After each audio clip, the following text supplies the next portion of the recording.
Okay, And good. tracker is a new term for me. Okay, I'm sorry. But also, if elected, you represent everyone. 100%. What's your name? My name's Teresa. Okay, Teresa. So data centers, that was the question, and thank you. I'm sorry.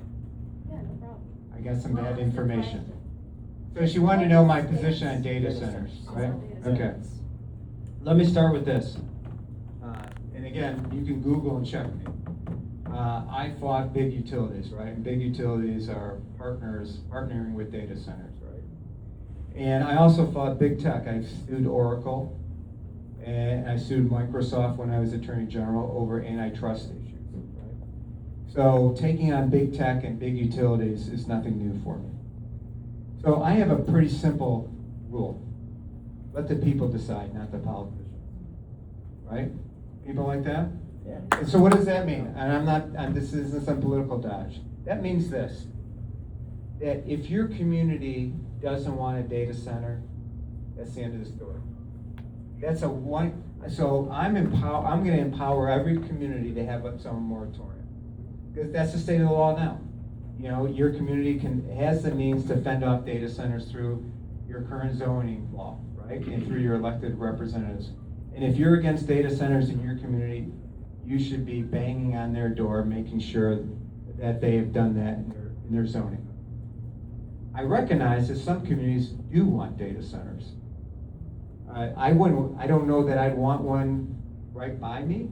But in Livonia, where I live, there's old abandoned industrial areas where it might fit, I don't know, right? But there are some communities that want data centers. And for me, I as a politician, it's not for me to decide, it's for the people of that community to decide, right? I think part of the fire that has come from data centers has been Governor Whitmer. In this way, as part of the Green New Energy scam that she foisted on us, she took local control away over solar panels, over battery storage units, and over wind turbines. And so if you're in the UP or in the Thumb or along the lakeshore, a lot of places, the farmer might be able to get a great payoff, and then you got a 9-story building like structure, right? She took that away from local communities and gave it to the PSC, and we all know how well the PSC is operating. So I would continue and push local control, keep the power in the hands of the people closest to the community. Because government works best the closer it is to the community, in my mind. Getting back to, if a community wants to do that, because there are some. I know it doesn't get much play, and I'm not advocating. I'm not pushing any data centers. I'm not a fan of a data center.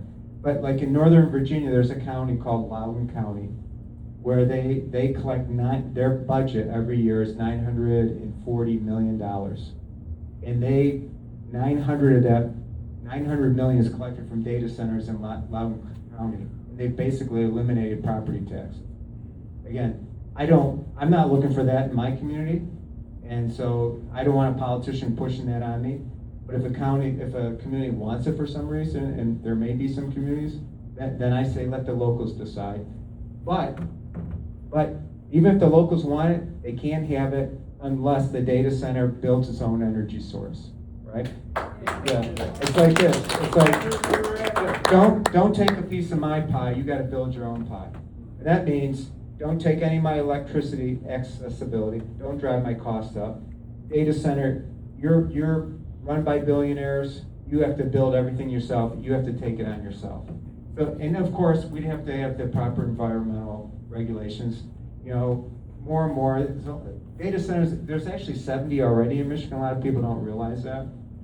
So they're more efficient than they used to be, and there's smart states that are dealing with data centers require them to have these closed loop cooling systems.